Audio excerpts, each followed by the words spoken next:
Par exemple, ouais, c'est rigolo vraiment.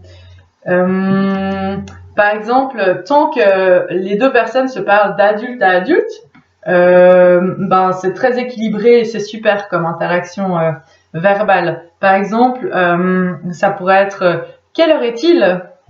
Il est 10h20. Donc là, c'est deux adultes qui sont en train de parler. Et par exemple, là, chérie, tu sais où se trouvent mes clés?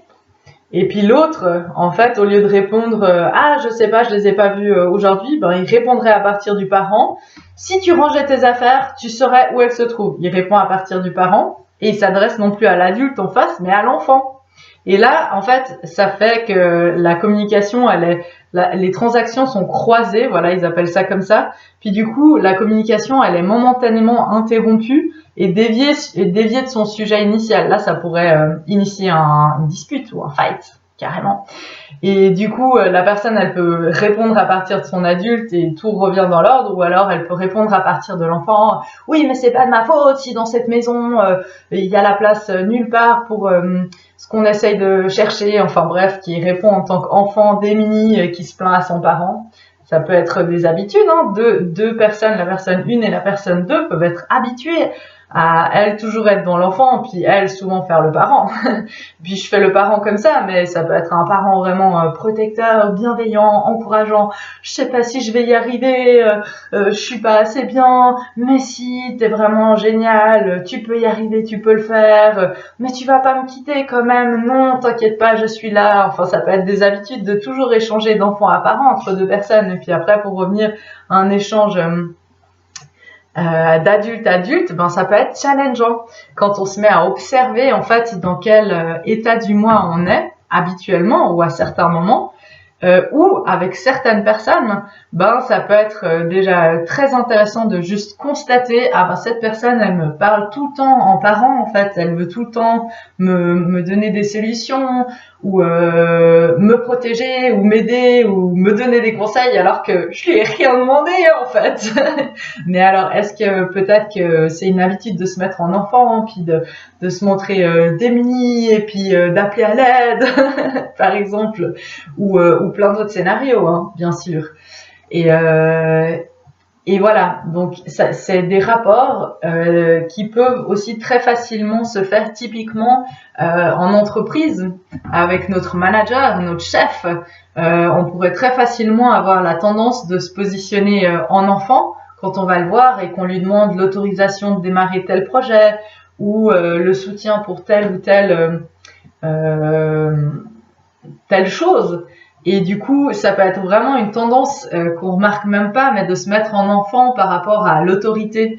Et c'est bien dommage parce qu'en fait, on n'est pas en pleine possession de nos moyens, de nos ressources et même de notre système de pensée, etc. quand on est dans l'enfant pour interagir avec les gens. Donc c'est toujours intéressant de juste constater, de voir avec qui je me mets dans quelle position, dans quelle part de moi et pourquoi en fait du coup les interactions, les échanges, ils sont interrompus ou pas efficaces ou pas harmonieux ou malaisants parce que quelque part quand on se met dans l'enfant, on se avec quelqu'un, face à quelqu'un, ben on est un peu soumis à ses règles du jeu. S'il est soutenant, bienveillant, encourageant, ben tant mieux. Mais si à tout moment sa vision du monde elle change, ben là, en étant en posture enfant, ben on est un peu démuni. Alors du coup, on peut être soit on peut être frustré, on peut être brimé, on peut être soumis et adapté, ou alors on peut devenir rebelle, être pas content, être en colère. Mais tant qu'on est dans l'enfant, ben c'est des états qu'on peut ressentir, mais on n'a pas vraiment le pouvoir de changer ça. On est comme soumis à cette autorité si on se met dans cette posture, par exemple, envers nos supérieurs hiérarchiques ou des personnes, des gens. Voilà.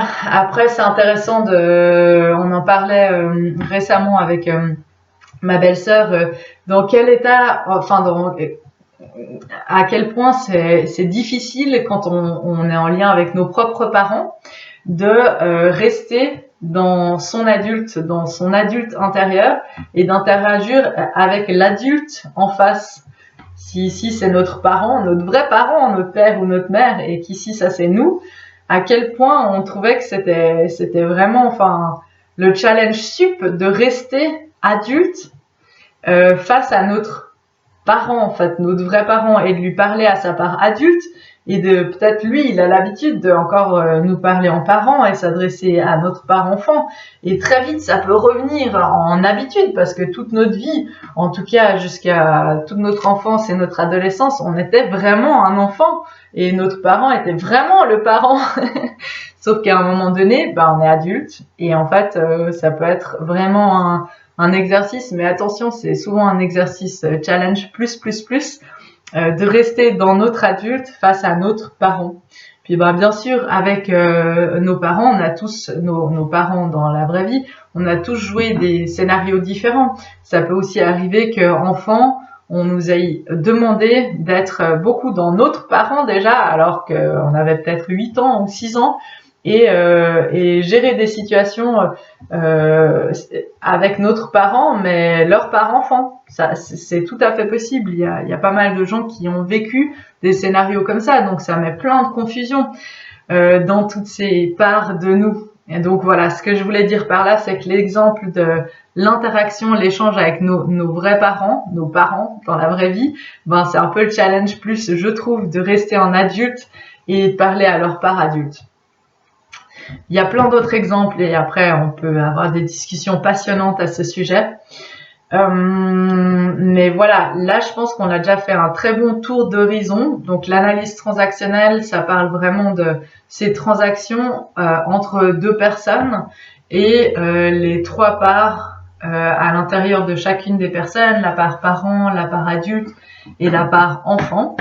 Et après, non seulement ces parts-là, elles sont intéressantes à analyser, à observer, à constater, à voir quand on échange avec des gens, mais ces trois parts-là, en fait, ces trois parts de nous qui font que si on se met en lien et en dialogue et en ouverture, en constatation de ces trois parts et de comment elles se sentent, comment elles vont, qu'est-ce qu'elles font, quelles sont leurs manières de penser, quels sont leurs sentiments et quels sont leurs comportements à chacune de ces trois parts, la part parent, adulte et enfant, on arrive à voir déjà des choses très intéressantes et petit à petit aussi à faire en sorte que chacune de ces trois parts puisse devenir alliée à nous, parce qu'on est normalement on est une entité, un système, on est un système à nous en entier en fait. Quand on arrive à réconcilier, à concilier, à dialoguer avec ces trois parts de nous,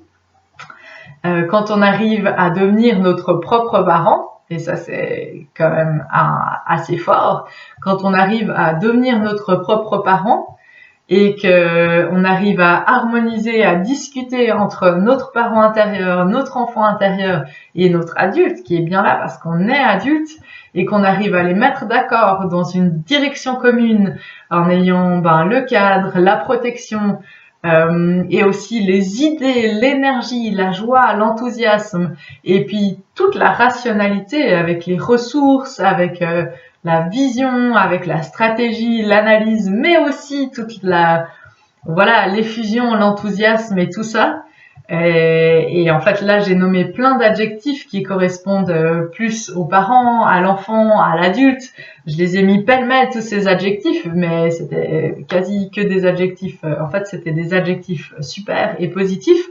Quand on arrive à tirer ça de chacune de nos trois parts et les mettre ensemble, les mettre d'accord, là, on peut commencer à être en joie, de marcher sur un chemin chouette qui nous correspond vraiment, à faire ce qu'on aime vraiment, sans ressentiment interne de notre enfant intérieur qui est pas content parce que notre parent intérieur, il l'interdit des trucs, il l'autorise pas, il donne pas les ressources, et que le parent intérieur, il a peur que l'enfant, il lui arrive quelque chose, alors il coupe toutes les ressources, il interdit tout, il le met en punition dans sa chambre en permanence. Du coup, si c'est comme ça, qu'on en soit conscient ou pas, c'est dommage parce que du coup on se brime dans notre vie et on n'avance pas comme on aimerait, et puis on est plein de ressentiments internes entre ces trois parts de nous en fait, et c'est bien dommage parce que du coup on perd notre énergie dans un cercle vicieux interne non conscientisé où du coup c'est tout ça, c'est nous-mêmes, mais c'est bien des parts bien distinctes qu'on peut aller voir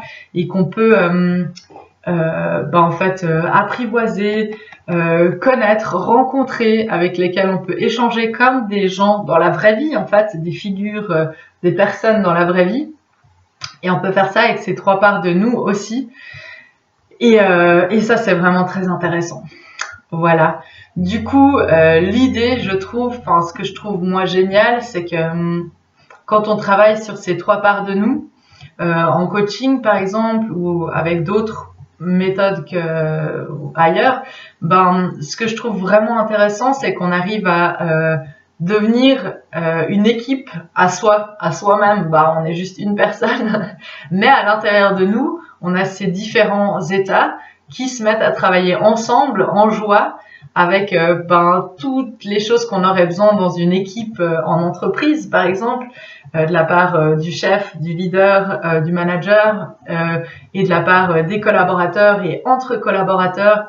Et du coup, moi je trouve ça vraiment hyper intéressant le moment où on commence à se rendre compte qu'à l'intérieur de nous, on est une équipe. Quand on a besoin d'autorisation, de validation, de support, de redirection, on peut aller voir notre parent intérieur, on peut aller le voir, on peut le consulter, on peut lui dire est-ce que tu es d'accord, qu'est-ce que t'en penses, tu penses que c'est ok, moi tu vois j'ai envie de faire ci et ça, mais je sais pas trop, toi tu m'encourages ou tu me soutiens ou tu me soutiens pas, tu trouves que, on peut aller consulter cette partie comme si on irait consulter notre parent dans la vraie vie, qui serait génial en fait, genre le parent qu'on a toujours rêvé d'être, qui encourage, qui voit clair et puis qui soutient et qui donne la force et qui donne les ressources en plus, c'est génial. Enfin voilà, et du coup ce qui est intéressant c'est que quand on commence à devenir sa propre équipe, et même dans un de mes articles j'ai appelé ça sa propre équipe de choc, enfin vraiment une équipe chouette pour laquelle on est trop content d'aller travailler quand on se lève le matin et quand on se dirige en direction de notre entreprise, à cette même image on peut être sa propre équipe. Et on peut consulter les experts à l'intérieur de nous. On peut aller consulter l'enfant intérieur et lui dire en fait, t'as envie de quoi toi? Enfin, c'est quoi qui te donne de la joie? Et c'est quoi tes idées?